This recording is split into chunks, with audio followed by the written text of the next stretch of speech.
fast-changing landscape and a struggle with a crumbling infrastructure aptly sums up the banking structure of India. Banking in India remains one of the most non-inclusive services. A 2014 World Bank report stated that 47% of Indian adults were cut off from the financial system. Indian Prime Minister Narendra Modi announced the Jan Dhan Yojana scheme in the same year. 3 years on, there are around 26 crore accounts reflecting a true need for financial literacy in the country. A 2016 McKinsey report has estimated that Indians lose more than $2 billion per year in traveling to and fro from a bank.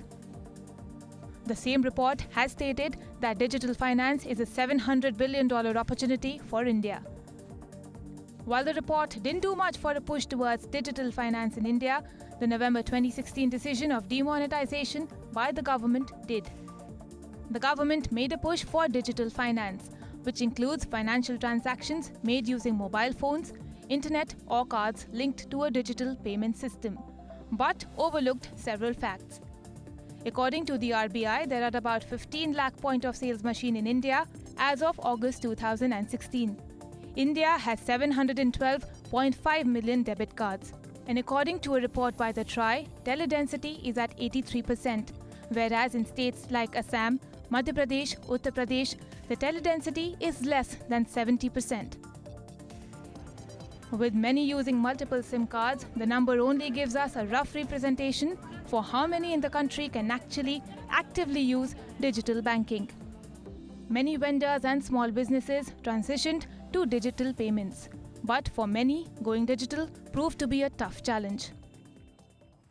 ग्राहक तो आ रहे थे मगर वो कोई credit card debit card लेके तो कोई बोलता था कि पेटीएम एक्सेप्ट करो, तो हम लोगों के पास ऐसा कुछ था नहीं सिस्टम, तो हम कैसे करें, इसलिए ग्राहक अपना चुप हो के चले जाते थे. For some it was an easy move and claim it helped people get into the formal financial system. We started using the card much more. Okay, like even the domestic help at home, the maid, she was ready to take her pay by check. The driver was ready to take the pay by check. So it did not really affect me to go and stand in the long ATM lines and all. I never had to go even once to stand in the ATM line because all the payments were done through card or through check. A push towards a digital economy would mean that each transaction can be tracked and documented. Now, while this works great for the Indian government, the Indian citizens will have a tough time moving towards it.